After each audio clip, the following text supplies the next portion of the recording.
أعوذ بالله السميع العليم من الشيطان الرجيم من همزه ونفخه ونفثه بسم الله الرحمن الرحيم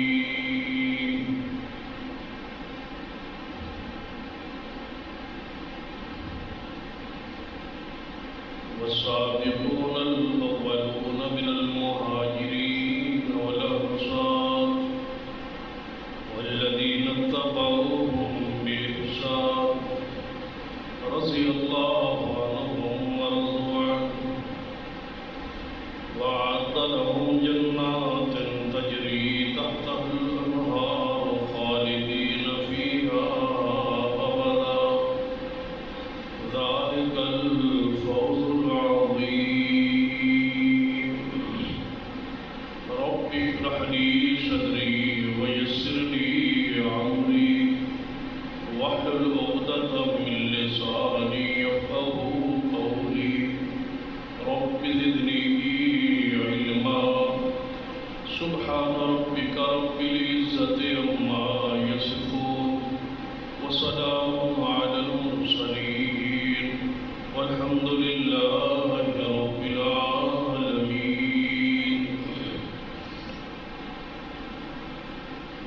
والصلاة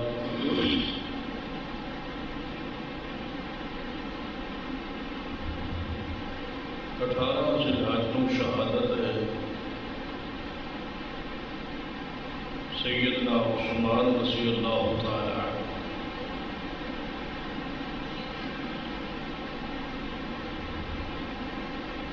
اسی مناسبت میں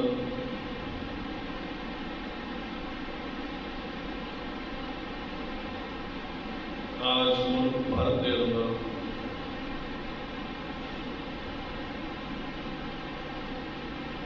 تقریباً تمام تر اہل حدیث و سنہ مساجد کے اندر سیدنا عثمان رضی اللہ تعالی عنہ کے فضائل مناقب بیان کرن دا مراسلہ جاری ہو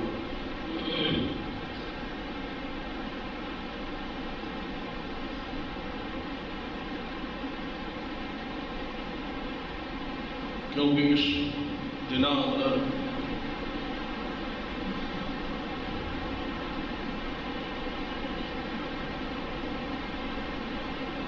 تحفظ بنیاد اسلام ایکٹ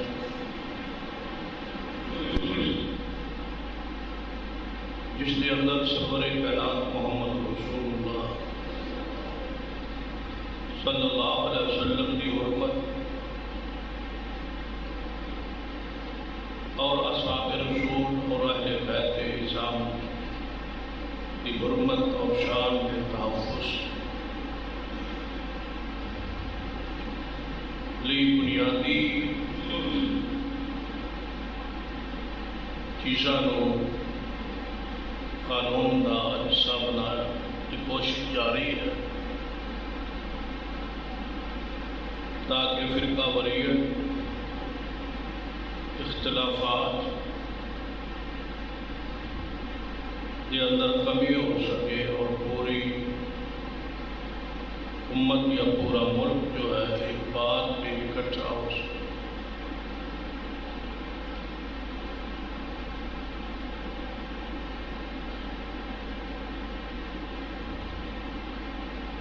سیدنا عثمان رضی اللہ تعالی مقام شان قرآن اور حدیث کی واضح ہے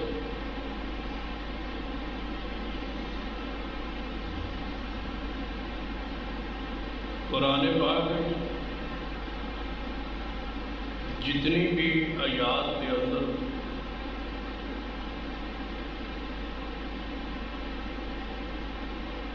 انفاق فی سبیل اللہ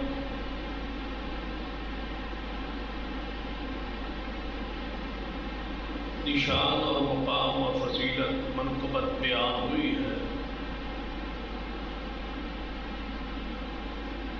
ان تمام تر آیات اور حدیث سے مصداق سیدنا عثمان رضی اللہ تعالی عنہ بدرجہ عطا.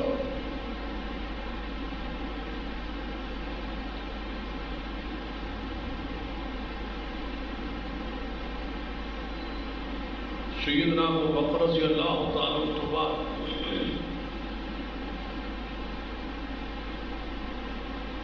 جتنا مال اسلام کی ترویج و اشاعت ਲਈ سیدنا عثمان نے پیش کیا ہے، اس کی مثال تاریخ اندر موجود ہے.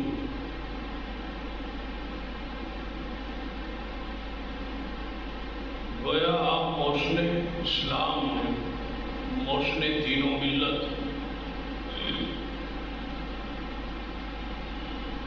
اور خلفائے راشدین رضوان اللہ علیہ اجمعین انہاں جو سب تو طویل عرصہ خلافت تھا وہ بھی سیدنا عثمان رضی اللہ تعالیٰ، سیدنا ابو بکر رضی اللہ تعالیٰ 2.5 سال، سیدنا عمر رضی اللہ تعالیٰ قریباً 10 سال، اور سیدنا علی رضی اللہ تعالیٰ تقریباً 6 سال تو کچھ ماہ کم ہی.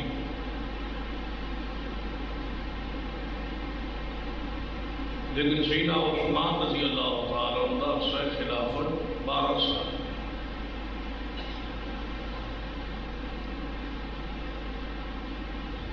اور اس حدیث کی مصداق میں نبی علیہ السلام نے فرمایا میرے بعد 30 سال خلافت رہے. تو ان چاروں خلفاء کی خلافت اکٹھا کیا جائے اور سیدنا حسن ابن علی رضی اللہ عنہ 6 ماہ خلافت 7 شامل کیتے جان تو یہ عرصہ 30 سال.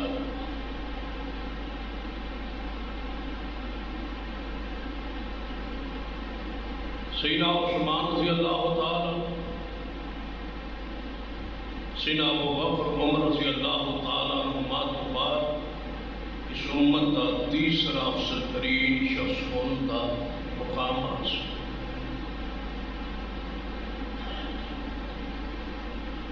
جمہور اہل سنت اس بات میں متفق نے کہ ابو بکر عمر تو بعد اس امت کا بہترین افضل ترین شخص سیدنا عثمان رضی اللہ تعالی.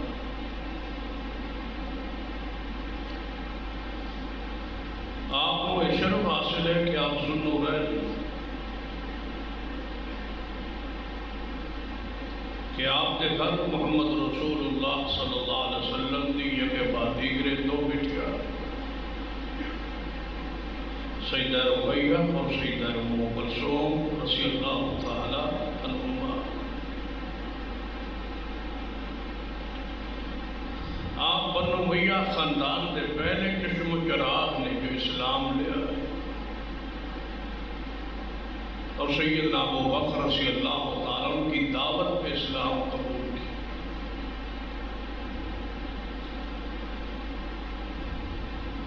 بنو امیہ بنو ہاشم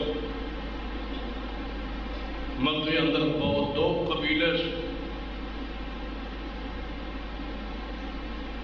ایک کے پاس قریش بنو ہاشم کے پاس بیت اللہ کی تولیت اور نگرانی،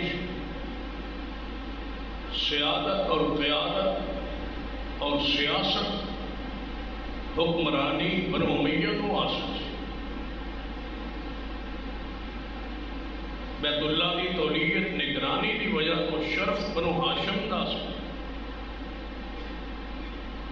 لیکن بنو امیہ کی سیاست اور وجہ ضرب المثل سے. سیدنا عثمان رضی اللہ تعالیٰ جیسے بنو امیہ کے سرداران جو ایک عظیم سردار جو ایمان لے آئے، اسلام قبول کیا، لیکن سیرت اور کردار کے لحاظ اتنے پقیدہ سن کہ فرمایا کرتے سن کہ میں جاہلیت میں بھی کبھی زنا کا ارادہ ہی نہیں کیا، کفر میں بھی جاہلیت فطری حیا پر تھے سیدنا عثمان رضی اللہ تعالی، اور یہ حیا کی فطرت کے اندر داخل اور شامل ہے۔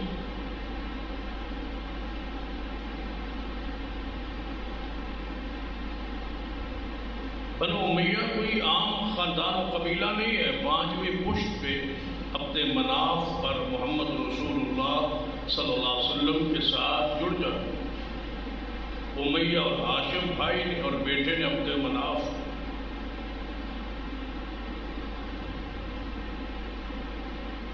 تو گویا ایک ہی خاندان ہے، ایک ہی خون ہے۔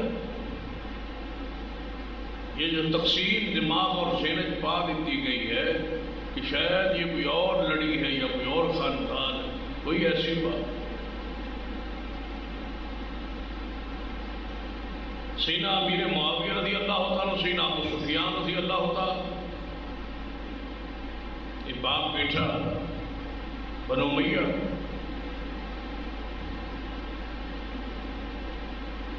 ابو سفیان اور حکم آپس اندر بھائی، جنہوں کا بیٹا حکم تب ابو سفیان اور امیر معاویہ رضی اللہ، اور حکم بھائی ہے عفان کا بیٹا ہے عثمان، حکم چاچا ہے سیدنا عثمان رضی اللہ۔ بڑی شدت کی مخالفت سے شروع اسلام میں سیدنا عثمان کے ایمان اسلام کیوں قبول کیتا ہے چچا حکم؟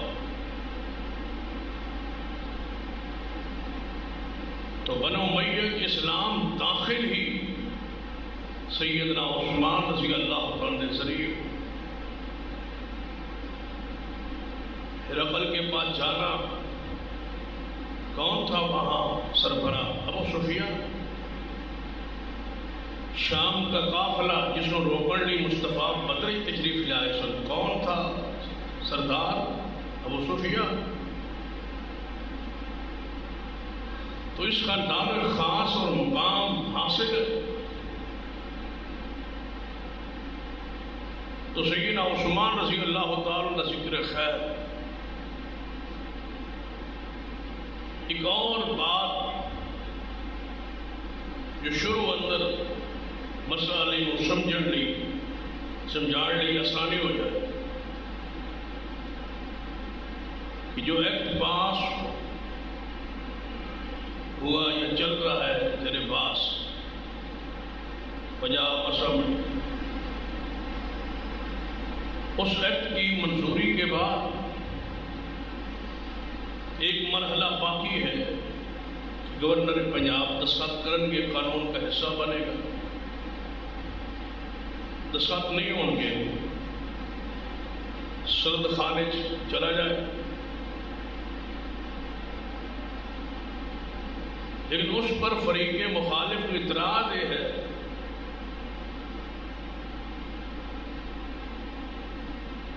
اعتراضات تو اور کئی نہیں، لیکن ایک اعتراض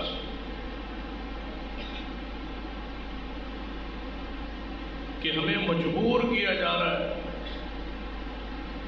کہ ہم نبی علیہ السلام کی 4 بیٹیوں کو مانیں، جبکہ ہمارا اعتقاد یہ نہیں ہے کہ آپ کی بیٹی 4 نہیں ہے، 1۔ دوسری بات کہ ہمیں مجبور کیا جا رہا ہے کہ صحابی کے ساتھ رضی اللہ تعالیٰ عنہ لکھیں، جبکہ ہمارا بعض صحابہ کو ہم نہیں مانتے، ساتھ رضی اللہ تعالیٰ عنہ نہیں لکھتے، نہیں کہتے۔ اور تیسری بات کہ ہمیں مجبور کیا جا رہا ہے کہ سیدنا علی کے ساتھ رضی اللہ تعالیٰ عنہ لکھو، جبکہ ہمارے نزدیک رضی اللہ تعالیٰ عنہ علی نہیں ہے بلکہ وہ علیہ السلام ہے۔ ان کا درجہ نبیوں سے زیادہ ہے۔ اس پر تو اب کوئی چھپی ہوئی بات نہیں۔ بہت سارے کلپس شیعہ کی طرف سے آ گئے کہ علی انبیاء سے افضل ہے، تو علیہ السلام کہنا چاہیے، جب افضل ہے تو علیہ السلام، کیونکہ اس بل میں یہ لکھا ہوا ہے کہ نبیوں کے ساتھ علیہ السلام اور صحابہ کے ساتھ رضی اللہ تعالی عنہ سمیت سیدنا علی رضی اللہ تعالی۔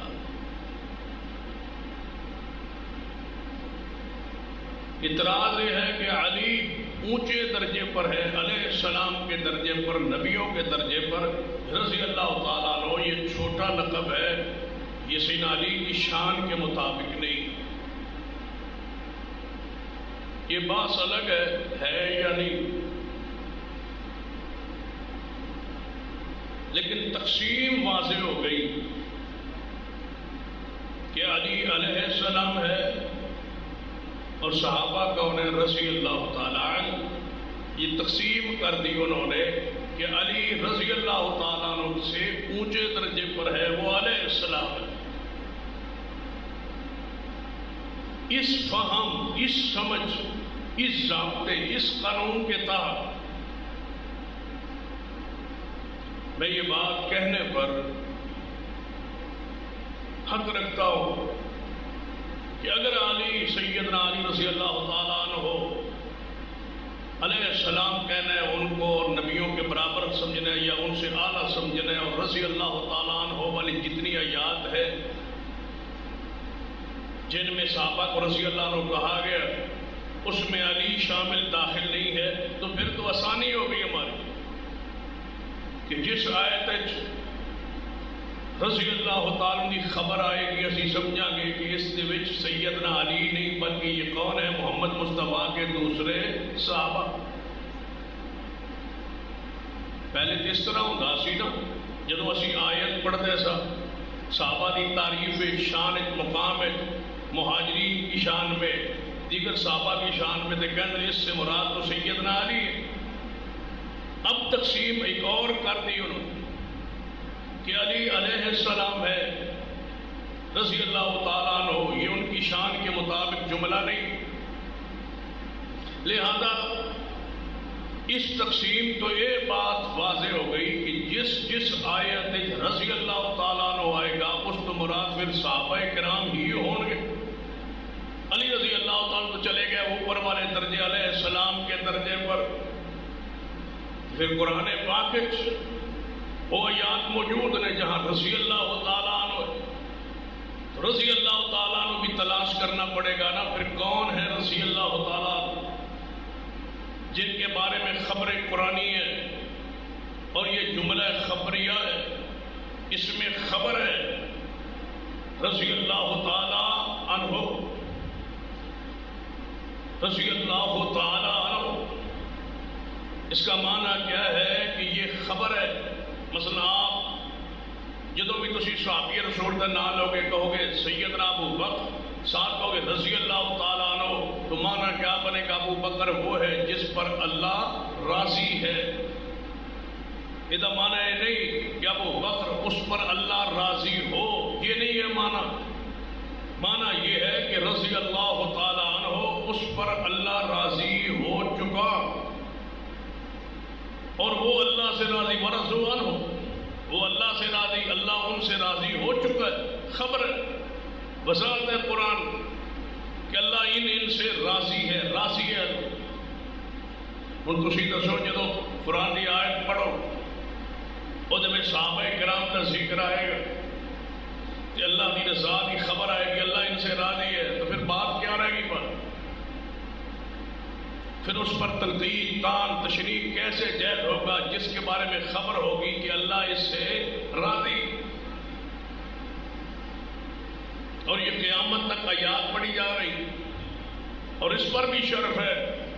وہ بخاری کی حدیث، سیدہ کائنات اماں عائشہ رضی اللہ تعالیٰ عنہ پر جب الزام لگا، الزام کے بعد آیات مبارکہ نازل ہوئی، وہی جاری تھی، رسول پاک پر وہی آ رہی تھی، سیدہ عائشہ کے گھر میں سیدنا ابوبکر کے گھر میں رسول اللہ موجود تھے. سیدہ عائشہ فرماتی ہے میں آپ کے ساتھ پیچھے لیٹ گئی، رسول اللہ بیٹھے تھے، ان پر وحی کی کیفیت طاری تھی،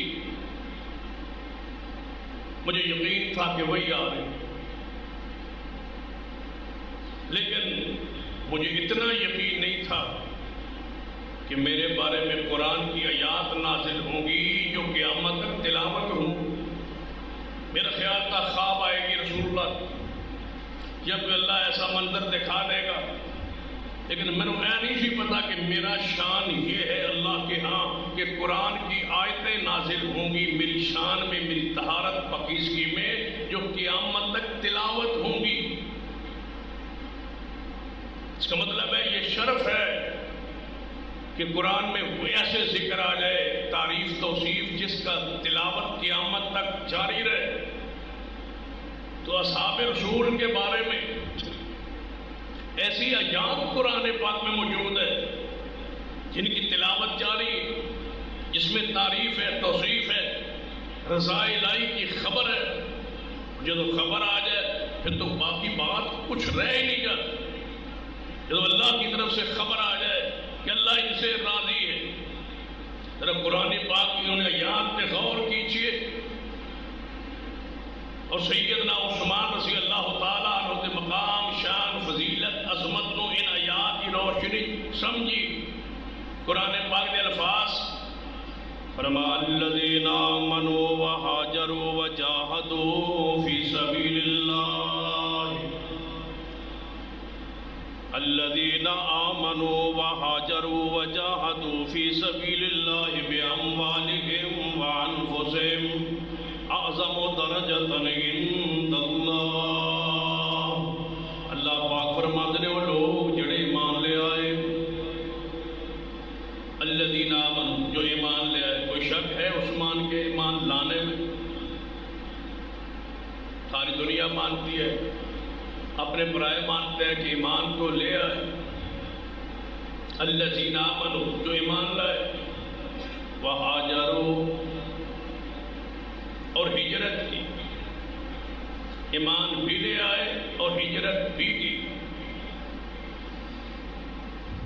تو مہاجرین میں عثمان کا مقام یہ ہے کہ آپ نے 2 ہجرتیں کی. حبشہ کی طرف بھی مہاجرین میں سے عثمان ہے، مدینہ کے مہاجرین میں بھی عثمان ہے. 2 ہجرتوں والے ہیں، جس طرح ذوالنورین ہے، اس طرح 2 نور جو پیغمبر کی بیٹیاں عثمان کے گھر میں ہے، یہ ذوالہجرتین بھی ہیں. 2 ہجرتوں والے عثمان ہیں. دور مہاجر، حبشہ کے مہاجر، مدینہ کے مہاجر.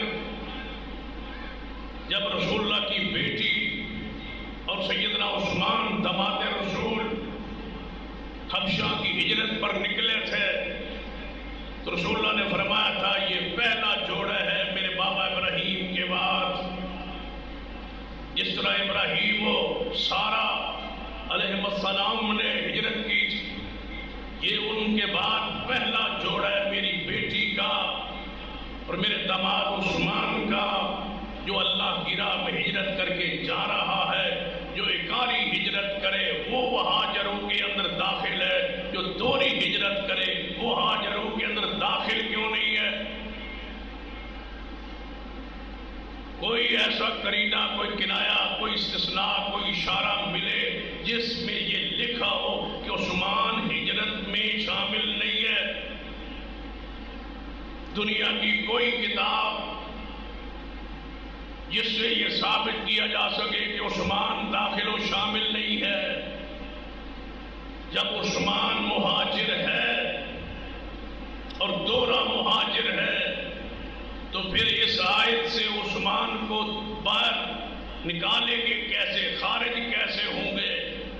جب خارج نہیں ہے اور داخل اور شامل ہے تو پھر اس فضیلت میں بھی شامل ہے جو آگے فضیلت ہے. الذین آمنوا وہاجروا وجاہدوا فی سبیل اللہ باموالہم وانفسہم. ایمان لائے، ہجرت کی اور جہاد کی، اللہ کی راہ میں اپنے مالوں کے ساتھ، اپنی جان کے ساتھ، اپنے مالوں کے ساتھ، اپنی جانوں کے ساتھ، بِأَمْوَالِهِمْ وَأَنفُسِهِمْ، مالوں اور جانوں کے ساتھ جنہوں نے جہاد کیا۔ عثمان سے بڑھ کے کون ہے جس نے مال سے جہاد کیا ہو؟ عثمان سے آگے کون ہوگا جس کے انفاق فی سبیل اللہ کی داستان رقم ہے، جس کے بارے میں صحیح البخاری میں 2 بشارتیں موجود ہیں۔ آپ نے فرمایا جو بیر روما کو، یہودیوں کے پاس جو کنویں ہے ان کے قبضے میں مسلمانوں کو پانی نہیں دیتے، جو اس کنویں کو خرید کے وقف کرے میں محمد صلی اللہ علیہ وسلم اس کو جنت کی بشارت دیتا ہوں، اس کے لیے جنت ہے۔ اب بیر روما کو خریدا، اس پر بھی اتفاق ہے۔ دنیا کوئی گروہ ایسا نہیں ہے جو کہے کہ اس کنویں کو خریدا نہیں گیا، اگلے ہوتے بھی کوئی اختلاف نہیں ہے، کوئی کہے کہ خریدنے والا کوئی اور تھا۔ مثلا ہم کہیں اہل سنت کہ خریدنے والے عثمان تھے، دوسرا گروہ اہل تشیع کا وہ کہے کہ نہیں، وہ تمہاری روایات صحیح نہیں، خریدنے والے سیدنا علی تھے، یا خریدنے والے ابو ذر تھے، یا مقداد تھے، یا سلمان فارسی تھے، یا سیدنا حذیفہ، یا فلاں فلاں صحابی تھے۔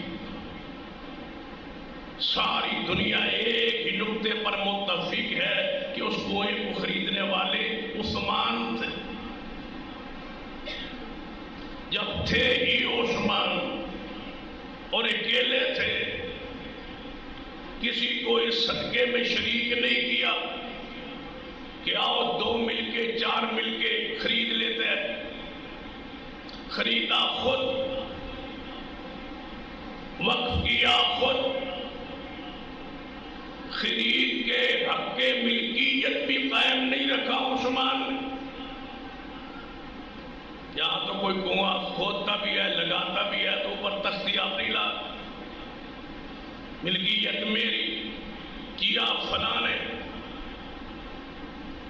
لیکن یہاں تو حق ملکیت بھی نہیں ہے، کنواں خریدا جا رہا ہے، پانی فروخت ہوتا ہے مدینے میں، بکتا ہے مدینے میں، خریدتے ہیں پینے کے لیے۔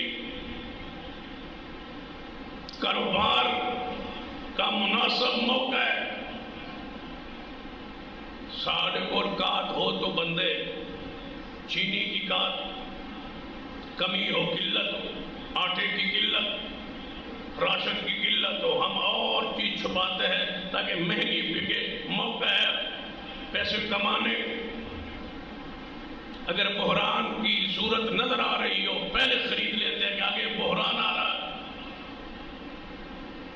مدینے میں پانی ہے ہی نہیں، پینے کے لیے ملتا نہیں، یہ کنواں ہے جس کے قابض مالک یہودی ہے، جو خریدے اس کے لیے جنت کی بشارت ہے۔ موقع خریدتا بھی اور خریدنے کے بعد فرمایا یہ کنواں میرا نہیں ہے، یہ پوری ملت اسلامیہ کا ہے۔ یا اس طرح تھوڑا سی وضاحت ہو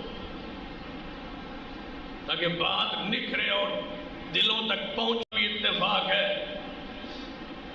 کہ مدینے میں پانی کی قلت تھی، کوئی گروہ ہو جانی جو کہے کہ نہیں نہیں وہاں تو فراوانی تھی، چشمے جاری تھی، سارے یہی کہتے ہیں کہ پانی کی قلت تھی۔ جب قلت تھی تو ملتا کہاں سے تھا؟ کنویں سے، کنواں تھا یہودیوں کے پاس، خرید لیا عثمان نے، پانی پیا سارے اہل اسلام، اہل مدینہ نے، فری ہو گیا، وقف ہو گیا۔ اب کون کون پیتا ہوگا اس کنویں سے پانی؟ اس کنویں سے پانی کون کون پیتا تھا؟ سیدنا علی نے تو پینا نہیں تھا کیونکہ عثمان نے لیا ہے، سیدہ فاطمہ تو ذرا حسن و حسین نے تو پینا نہیں تھا، اس لیے کہ عثمان نے لیا۔ اہل بیت تو یہ پی نہیں سکتے تھے، اس لیے کہ عثمان نے لیا۔ یا کوئی اور کنواں، کوئی اور چشمہ جہاں سے آل رسول اہل بیت پانی لیتے تھے، عثمان سے بیر تھا، دشمنی تھی، یہاں سے پانی نہیں لیتے تھے۔ کوئی ایسی روایت لے آؤ، اگر ایسی نہیں ہے تو پھر جس کنویں سے پانی پیتے رہے، حسنین پڑھتے رہے، حسین جوان ہوتے رہے، حسن جوان ہوتے رہے، فاطمہ پانی پیتی رہی، علی پانی پیتے رہے، آل رسول اہل بیت، آل جعفر، آل عقیل، آل عباس، یہ سارے پانی اس کنویں سے پی کے جوان ہوئے، بڑے ہوئے، زندگی گزاری۔ جس کو عثمان نے خریدا ہے، عثمان کے پیسوں سے خریدا گیا ہے، ذرا بتلائیے دشمنی اس سے بنتی ہے؟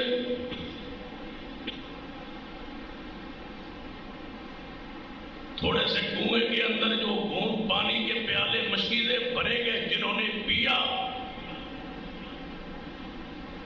ان کا بھی تو ذکر ذرا ہونا چاہیے۔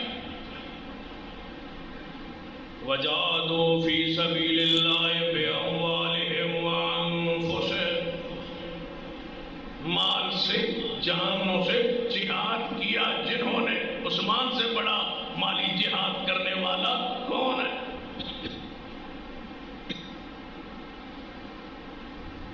نبی علیہ السلام کی حدیث ہے صحیح البخاری، مناقب عثمان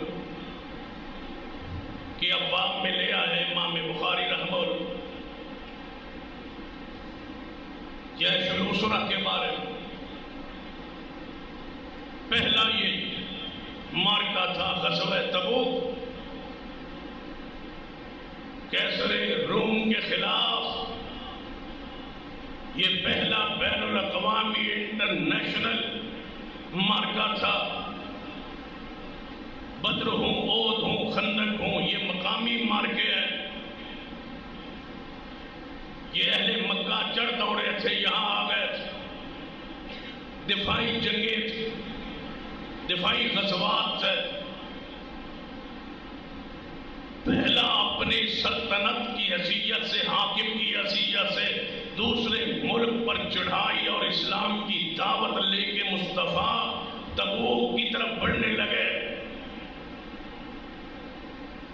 علاقے سے باہر نکل کے مال کی، دولت کی، پیسوں کی، سواریوں کی قلت، 32,000 کا لشکر تھا، پاس کچھ نہیں تھا۔ کل تیاری ہے جانے کے لیے، نکلنے کے لیے، سواریاں نہیں ہیں۔ جائے مدینہ سے تبوک کی طرف،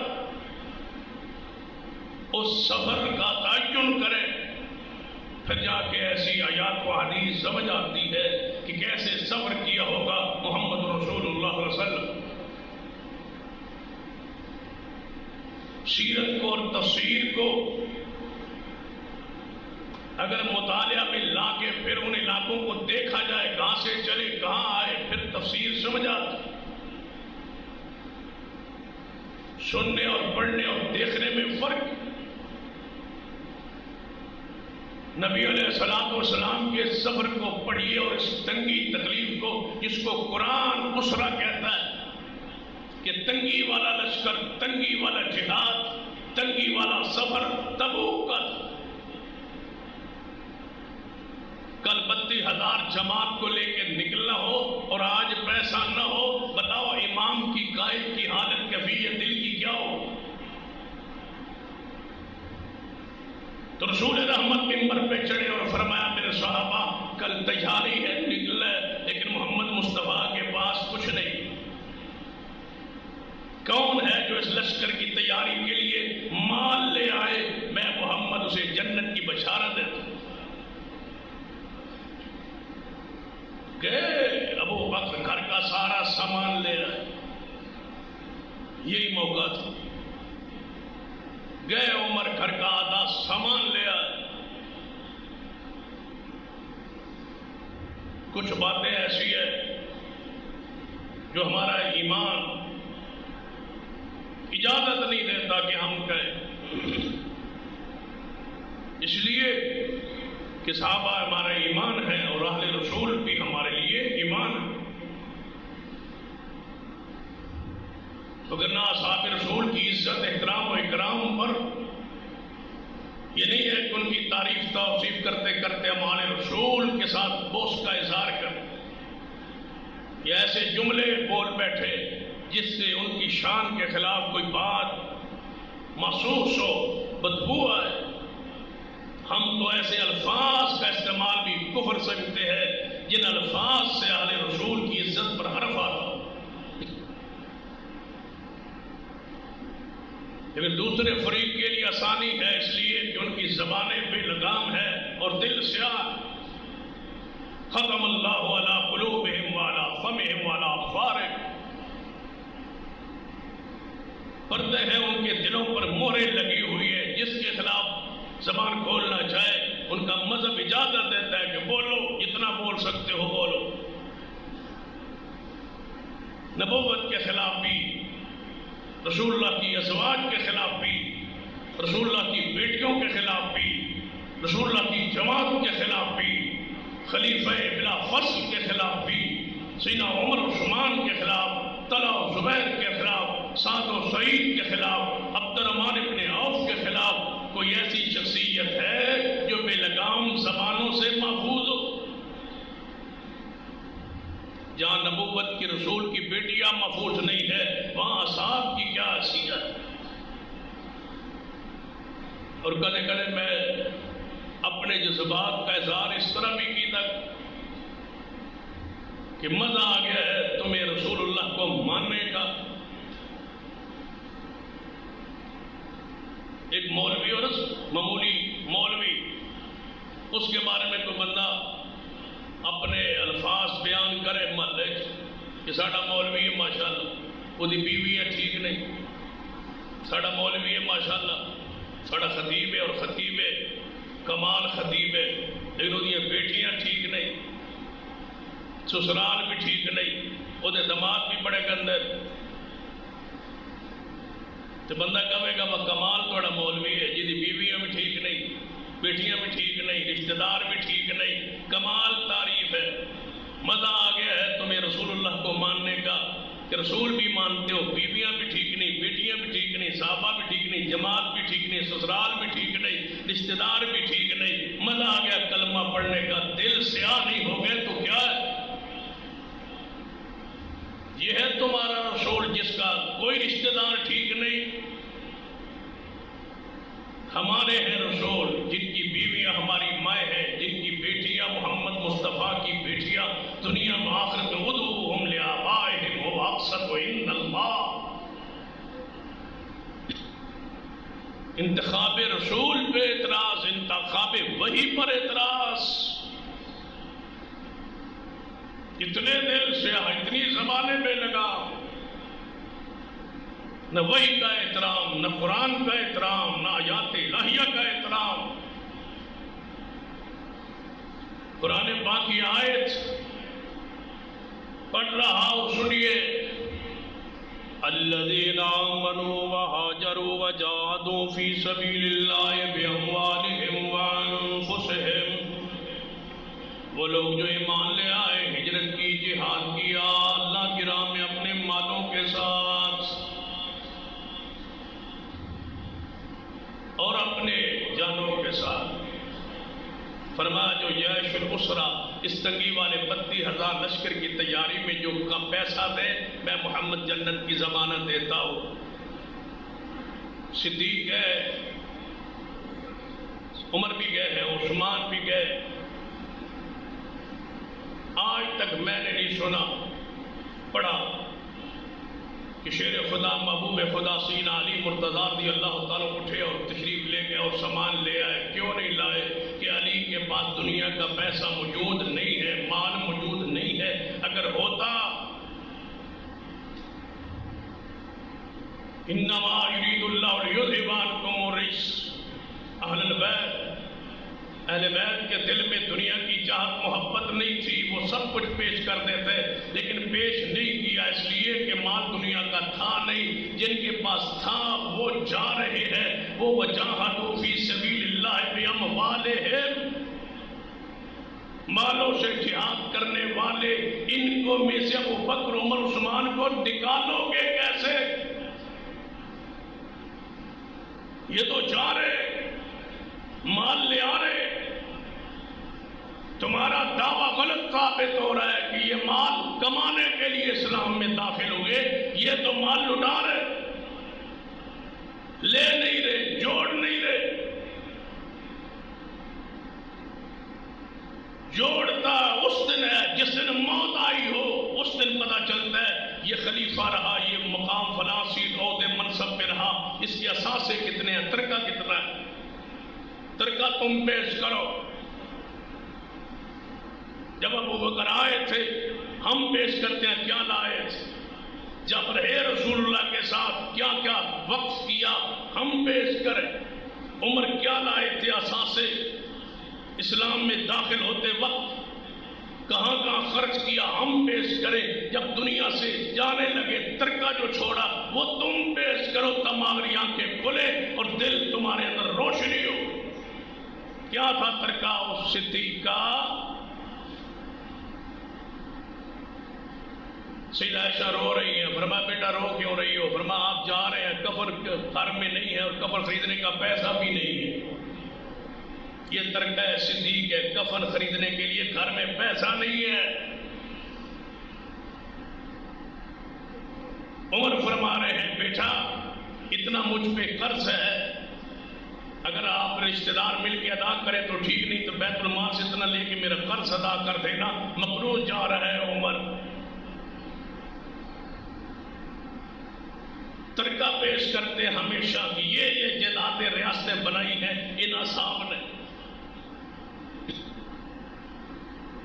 سیدنا عثمان ہے، ابو بکر عمر لے آئے سارا سامان، آدھا سامان مشہور روایات ہے لے آئے، لیکن سارا تھا تو جذبہ تھا، مال اتنا صحیح نہیں تھا کہ لشکر تیار ہو سکے۔ عمر کے گھر کا آدھا سامان بہت تھا لیکن اتنا نہیں تھا 32,000 کی تیاری کر سکے۔ اب تیسرا کون رہ گیا تھا؟ عثمان۔ یہ نہیں کہ یا اس طرح سمجھ نہیں آئی، آسان لفظوں میں سمجھو، ابو بکر گئے گھر کا سارا سامان لے آئے، کہاں رکھا؟ مسجد نبوی میں۔ یا رسول اللہ یہ پڑا ہے سیل میں ہمارا سامان، گھر کا سارا سامان۔ عمر بھی لے آیا، یا رسول اللہ یہ آدھا سامان ہے۔ اتنا تھا، جذبے کا مول، قیمت تو جذبے کی ہے نا، نیت کی ہے نا، سامان اتنا نہیں ہے، نیت ہے جو مسجد نبوی کے سین میں پڑا ہے۔ مسجد نبوی کو ناپ لے، پھر صحابہ کی جماعت کو بیٹھی ہوئی ہے، بار مال پڑا ہے، عثمان نہیں گئے، بیٹھے۔ فرمایا میرے صحابہ ابو بکر عمر سامان لے آئے تھا تو آپ بھی سارے لے آئے، اپنی اپنی حصہ جسے کے مطابق حساب کا آ گیا ہے، طاقت استطاعت کے مطابق، جذبات کے مطابق بہت کچھ آ گیا ہے، لیکن یہ لشکر کی تیاری کے لیے ناکافی ہے، بہت کچھ آئی۔ سیدنا عثمان کھڑے ہوئے، یا رسول اللہ صلی اللہ علیہ وسلم شام تک میرے اونٹ شام کی طرف سامان تجارت لینے گئے ہوئے ہیں، شام تک پہنچ جائیں گے، اس میں پورے اونٹ کی قطار لائن میں پہلے جو 100 اونٹ ہوں گے، جو قیمتی اونٹ ہوتے ہیں وہ آگے ہوتے ہیں، جن پر سامان قیمتی ہوتا ہے وہ آگے ہوتے ہیں، پیچھے لائن لمبی ہوتی ہے۔ فرمایا یا رسول اللہ پہلے 100 اونٹ جو ہیں وہ اتارنے کی ضرورت نہیں ہے، لدے لدائی کسی طرح لے لو۔ فرمایا عثمان بہت مال ہے لیکن لشکر کی تیاری کے لیے ناکافی ہے۔ بشارت تھی جنت کی، ادھر ان اللہ اشترى من المؤمنین انفسهم واموالهم بان لهم الجنہ کچھ مومن ایسے ہیں جنہوں نے مال دے کے اللہ سے جنت کو خرید لیا ہے. اگر اس میں عثمان نہیں ہے تو اور کون ہے؟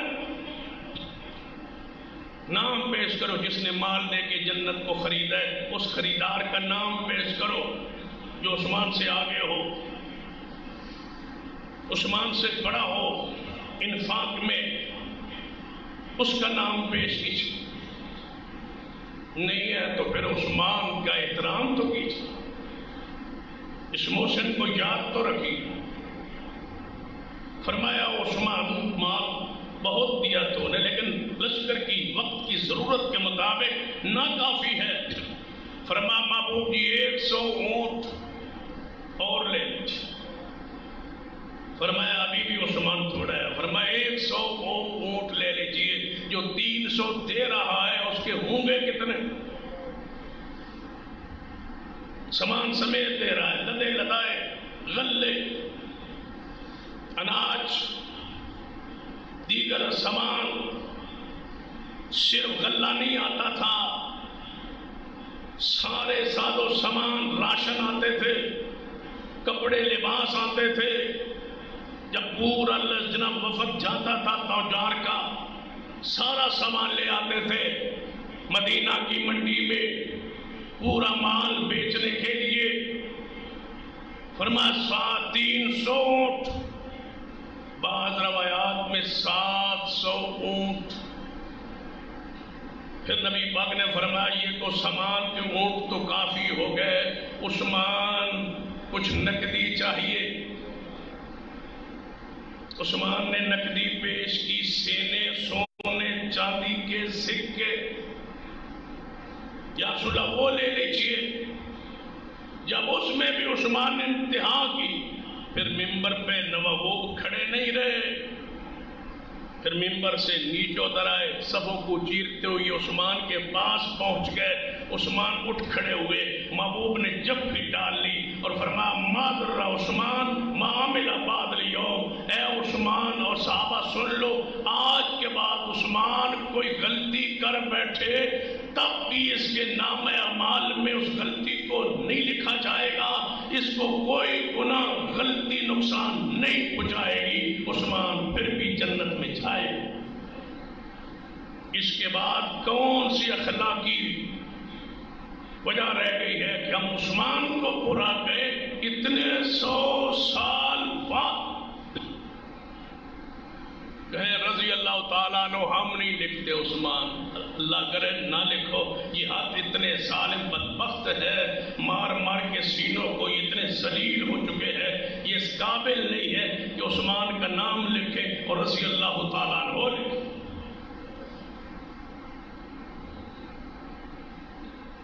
ہم خلیفہ راشد نہیں لکھ سکتے، نہیں کہہ سکتے، نہیں بول سکتے. جرأت ہے، کوئی قانون کوئی ضابطہ نہیں ہے. ایک بندہ کہتا ہے میں ابو بکر عمر عثمان کو خلیفہ راشد نہیں مانتا، نہیں لکھتا، رضی اللہ تعالیٰ نہیں لکھتا. کوئی قانون حرکت میں نہیں آتا.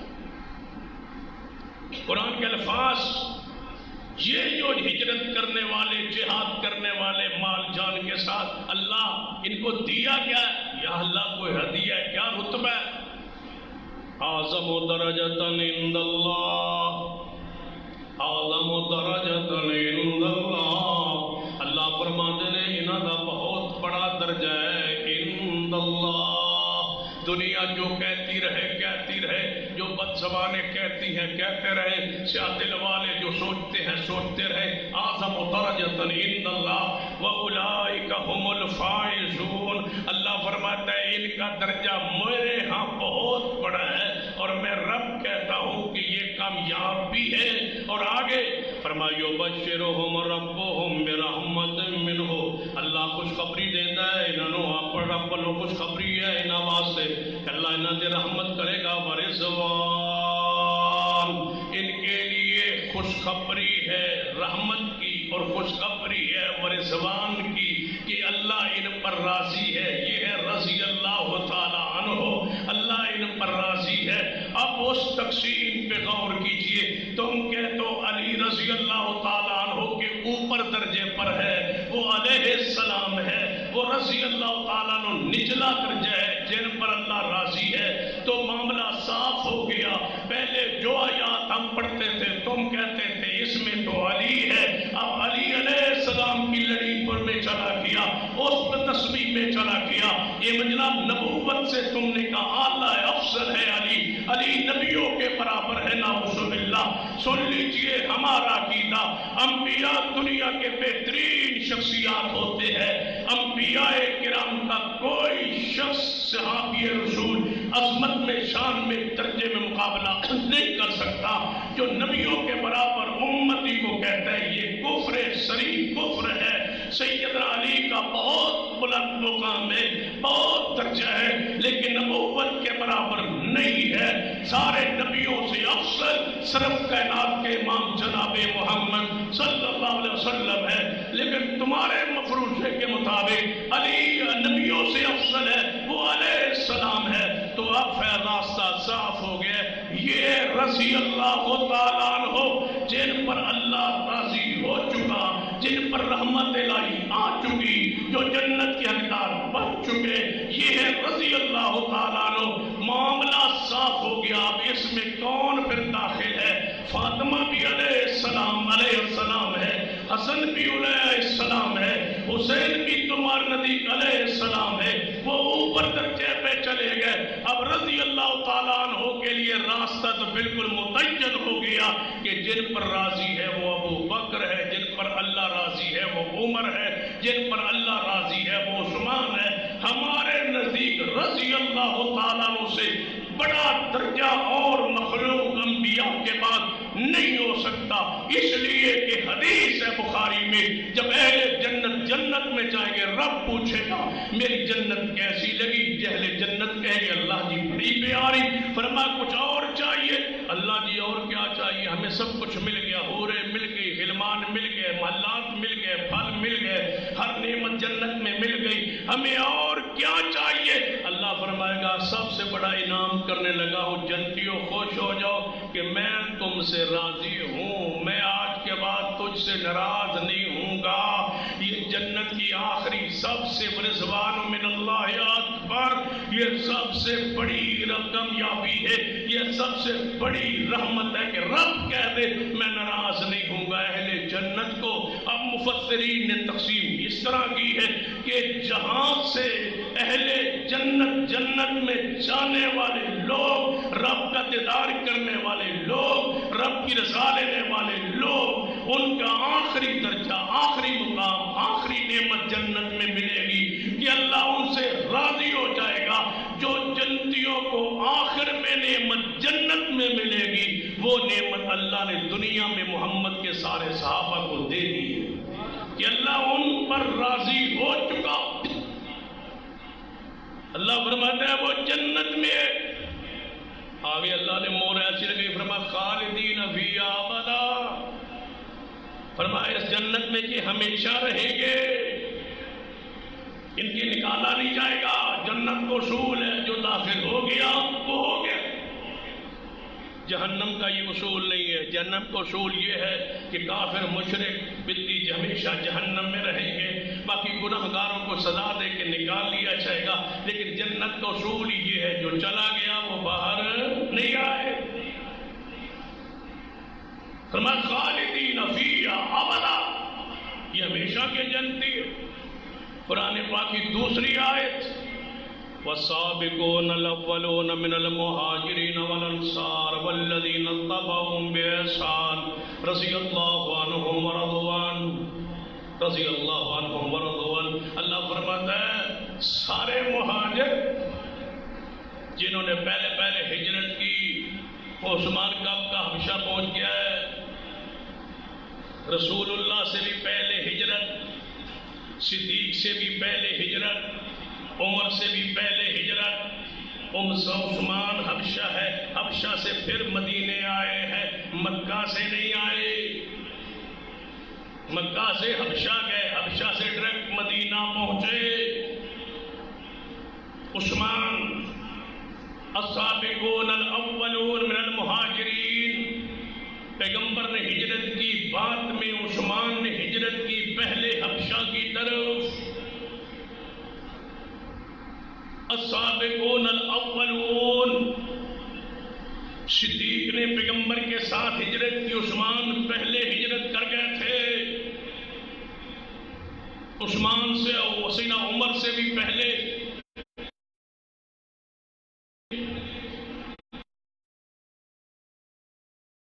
من المہاجرین انصار۔ اس لیے میں بخاری مسلم کی حدیث کہتے ہیں، ہم بخاری کو، مسلم کو، ابو داؤد کو، نسائی کو، ترمذی ابن ماجہ کو مانتے ہی نہیں۔ یہ کتابیں ان کی ہیں، نہیں مانتے۔ کلپ چل رہا ہے انہی دنوں میں، چند دن پہلے آیا کہ بخاری، مسلم، ابو داؤد، نسائی، ترمذی ابن ماجہ